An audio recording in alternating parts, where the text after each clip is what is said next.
দুবলার চরে পড়ে আছে অসংখ্য মৃত কচ্ছপ।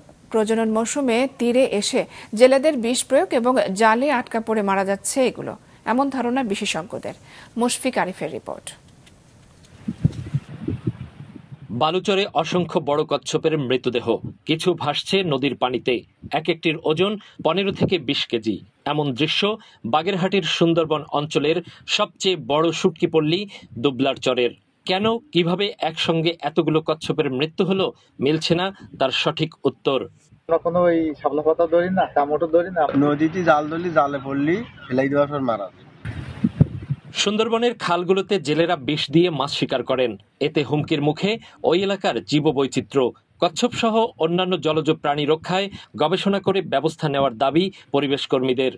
তার খাবার, তার নদীর স্বাস্থ্য এবং তার চলাচলের নিরাপদ রুট যদি আমরা না পরিবেশ যদি না দিই, তাহলে তাদেরকে এরকম মৃত্যুর ফলে একদিন হয়তো এই সুন্দরবন থেকে কচ্ছপ হারিয়ে যাবে।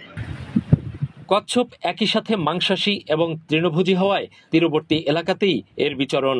শীতের শেষে ডিম পাড়ার জন্য তীরে এসে জেলেদের জালে আটকা পড়েও মারা যায় কিছু কচ্ছপ। কিছু এলাকা প্রাণীটির অভয়াশ্রম হিসেবে সংরক্ষণের পরামর্শ বিশেষজ্ঞদের।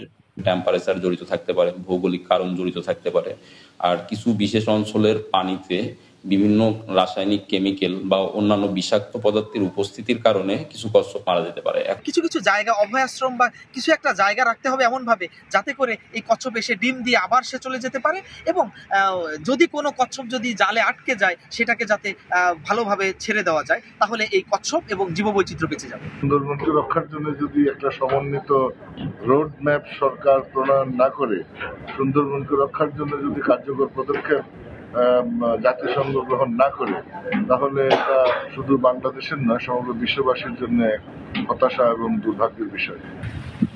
কচ্ছপ সহ সুন্দরবনের জীববৈচিত্র্য রক্ষায় কার্যকর পদক্ষেপ নেওয়ার দাবি পরিবেশ কর্মী সহ সচেতন ব্যক্তিদের।